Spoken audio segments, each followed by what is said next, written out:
first guest tonight is one of the funniest people of all. He's a comedian, actor, and filmmaker with 2 big hits on Netflix right now. He plays Squirtle the Turtle alongside Adam Sandler in Leo and made a movie all on his own called Old Dads. Please welcome Bill Burr.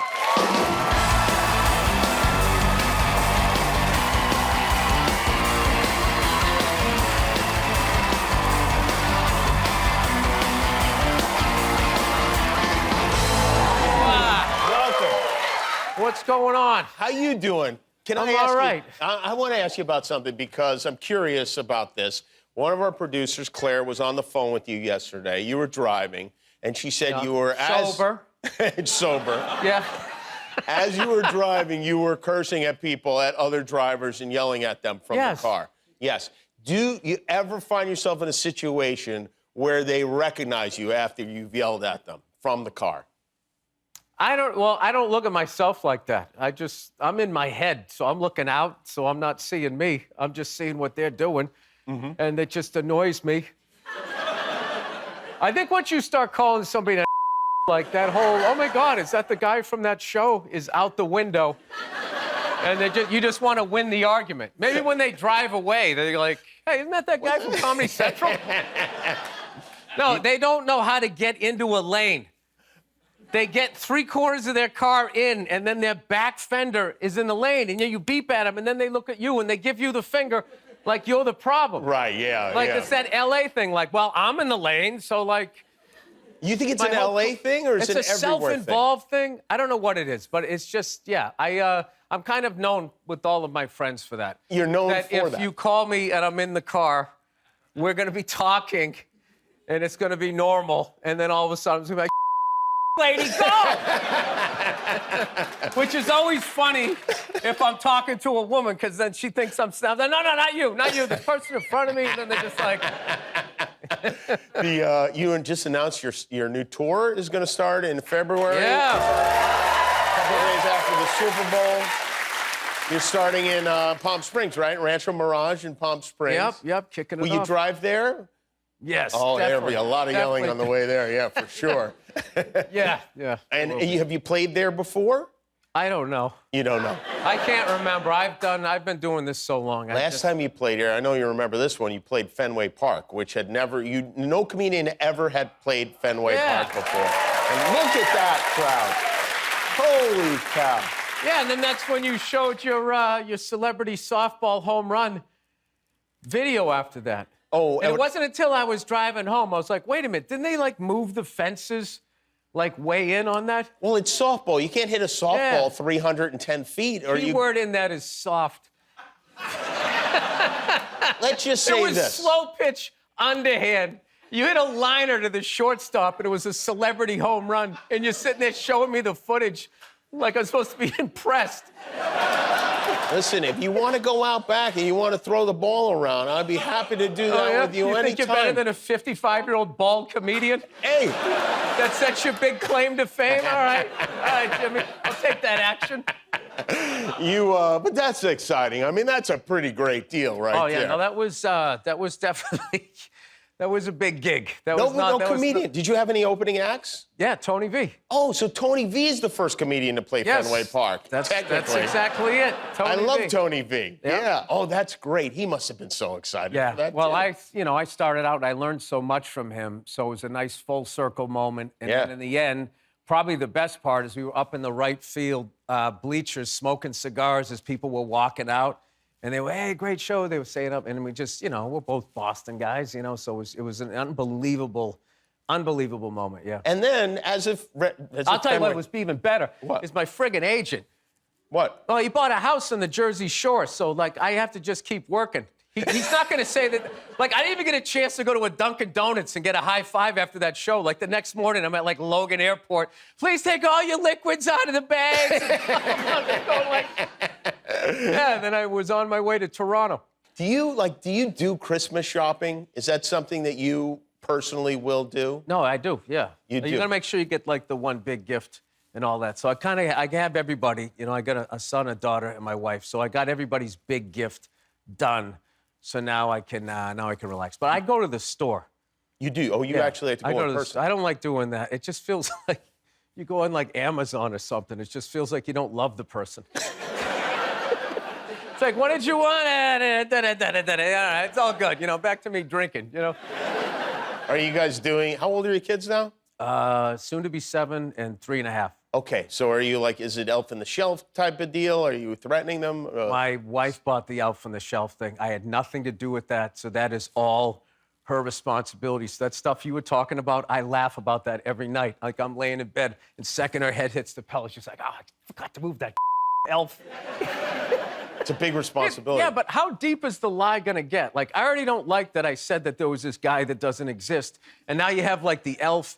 It's just, you're totally, like, I really feel like whoever is keeping us all separated through politics and whatever, like, Santa Claus is part of it, whereas they just immediately break down the trust between the kids and the parent. Like, you start so, you know?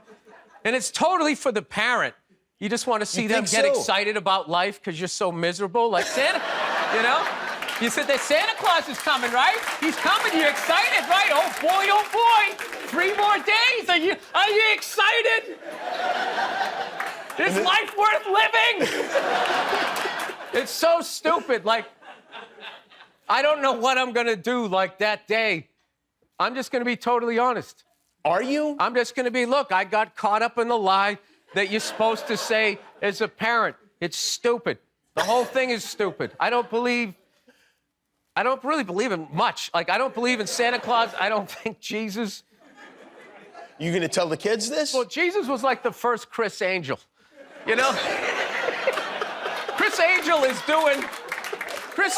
doing everything that Jesus did other than pulling the fish out. He's walking on water, too.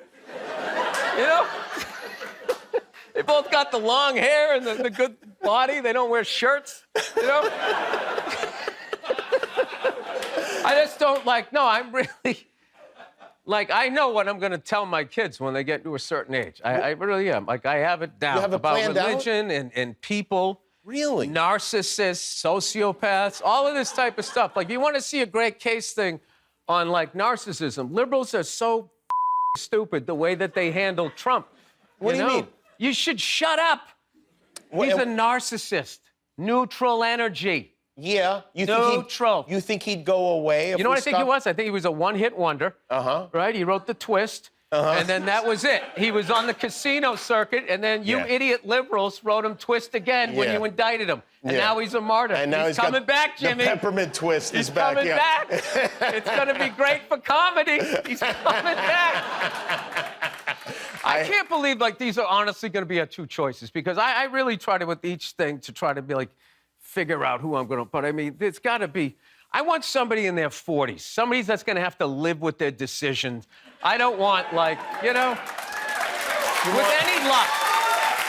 any luck, they'll both die of natural causes before the election. And maybe you could get somebody that still has something to live for. Wow. You know? This year, you're not going to get a visit from Santa, but you are going to get a visit from the Secret Service. Why? I said die peacefully. Oh, you did? I didn't hear peacefully. I did. Oh, and then you threw that in just I must to have throw me thrown under that the in, bus. yeah. Bill Burr is Wait here. a minute. He means no harm. How long you been wearing suits? You're supposed to unbutton the coat when you sit down. No, that's not true. Bugging me the whole time. All right, I'll unbutton everything. More with Bill Burr after this. We'll be right back. All right, another year, another batch of 5th grade head cases. Kabir, Anthony, welcome. You from New York, new guy? Patriots suck. That's New England. I think your shirt's on backwards. Come on. Look at this. Bunch of motor mouths. Yep, same old, same I old. saw Kara in a sweater from Jamboree. There's the snotty clique, The Tween Queens. the facade squad. Peaking at 11. Of course, the always sick and should have stayed home kid. Always one. There's the class clown who secretly despises himself. That's hysterical, Cole. Thanks, Cole. Jeez, how many Coles this year? Reminds me of the Justin avalanche of 1991. God forbid we ever get to see a Richie again. That is Bill Burr and Adam Sandler in Leo, which you can see on Netflix, and which I have seen with my children 5 times now. They love Leo. They love the whole thing. Have your kids seen the movie? Yeah, they loved it. They loved it. And then my daughter had a bunch of questions about, how did you come up with the voice? Which is hilarious. I'm just talking. And she's going like, how did you come up with it? I go, I'm just talking. I'm not doing a voice. And she's going, it doesn't sound like you. We had this whole. Really? She didn't think it sounded like you? No. No. I don't know. I don't know what she. I don't know. I was just happy that she thought I had a little Mel Blanc in me. Yeah. And Nobody in this crowd got Mel Blanc. That's 9,000. he was the Looney Tunes guy. You also have another #1 Netflix movie, one that you directed, you co-wrote, and you starred in. Yes. Called Old Dads, which Yeah. I really enjoyed. And not just enjoyed, but related to in many ways, because a lot of it is about putting your kids in a school in L.A. And you not only did I relate to a lot of things, you shot the movie in the school my kids went to. Oh yeah, yeah. That was the scene where I called the woman the C word. Yeah, you did. Is that based on a true story? No, but I didn't take into account when we were going to shoot that there were going to be kids there, and we were going to be doing take after take of it, and their parents were going to be sitting there. So when the camera wasn't on me, I would say something else. But I definitely had to double check with all the women. I'm like, "That's funny, right?" And they're like, "Yeah, it's totally funny. It's totally funny." But yeah, so I'd never done that until after the movie. After the movie, I got into it with some other dad or something like that, and I called him a smug. You see, and. For real, in It real was life. a sports argument, and then I You did? Oh. yeah, I lost my temper. Can you believe it? Yeah. So then I ended up driving away and then going, oh my God, I just did that scene from the movie. Is that going to get back to where my kids go to school? What the hell? And then I sort of had this panic attack. Then it was like typical guy stuff. I ended up running into him at a restaurant that he wasn't even supposed to be at. And he just was just like, hey, man, I was like, I'm an idiot. And then we just both laughed, and now we're like great friends. What do you mean he wasn't? He wasn't supposed to be at the restaurant? Yeah, he got the address wrong or something. Oh, I and see, we just okay. ended up going at the same time, so it ended up smoothing out. I see. Okay, well, good. I'm glad it's smoothed out. How'd you get Bruce Dern to be in the movie? That was probably Monica Levinson. She's a beast, man. She was one of the producers. She's done a bunch of stuff, and Was he fun to shoot with? he was unbelievable. So I had worked with his daughter Laura on F is for Family, so that was sort of hopefully our in.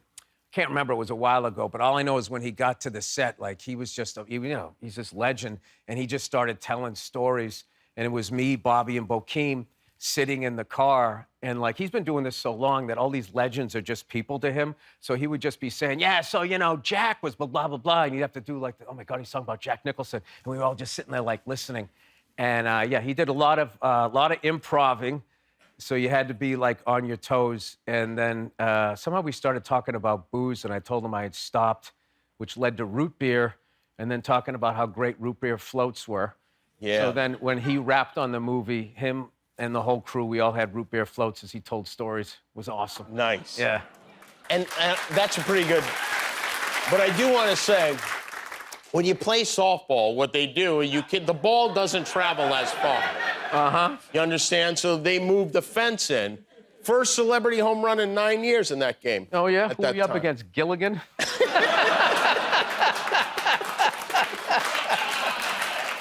You acting like that was Murderer's Row.